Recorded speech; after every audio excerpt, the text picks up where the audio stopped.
Be warned, this video will contain spoilers. Jack Dutton's death in 1923 Season 2, Episode 6, delivers the most devastating moment of the season. From the moment he rode away from the Yellowstone Ranch to meet Jacob in Livingston, his fate was sealed. What makes it even more tragic is that Jack's own recklessness played a role in his downfall. Ignoring the dangers surrounding him, he failed to question the true identities of the cowboys masquerading as Livestock Commission officers.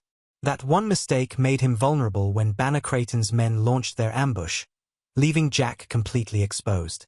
The warning signs were there, and Jack's arrogance only added to the inevitability of his demise. His boastful claim that his brother Spencer was the best marksman and that he was second best was practically an invitation for disaster. That confidence, while endearing at times, became his weakness at the worst possible moment. The Dutton family is no stranger to tragic losses. Lee Dutton's death in Yellowstone's first episode and John Dutton's fatal end in 1923 Season 1 were brutal reminders of how high the stakes are for this family. But Jack's death is particularly gut-wrenching because of what he represented. A promising future, now lost before he even had a chance to truly step into his role as the next leader of the Yellowstone. Jack's story is heartbreaking not just because of his death, but because of everything he never got to become. He was still young, in his early 20s, and despite his bravery and eagerness to learn, he was too inexperienced to recognize the full danger ahead of him. He had Jacob and Kara as mentors, but the lessons they tried to instill will now never be fully realized.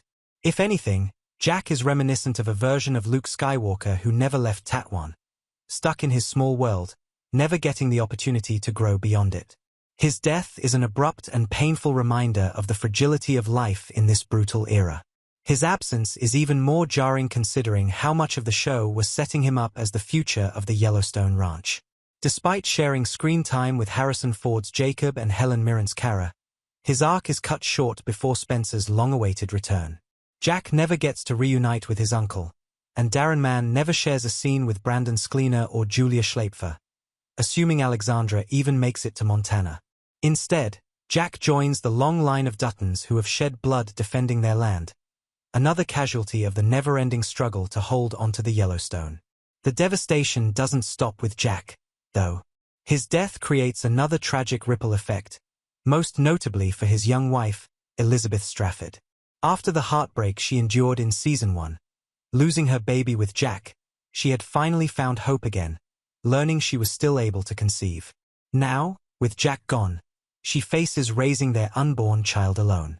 Her grief is compounded by the reality that she may not even be safe at Yellowstone without Jack's presence to protect her. But what happens to Elizabeth now?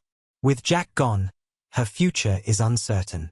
She already contemplated leaving the ranch for Boston, and without Jack anchoring her to Paradise Valley, that decision may now be inevitable.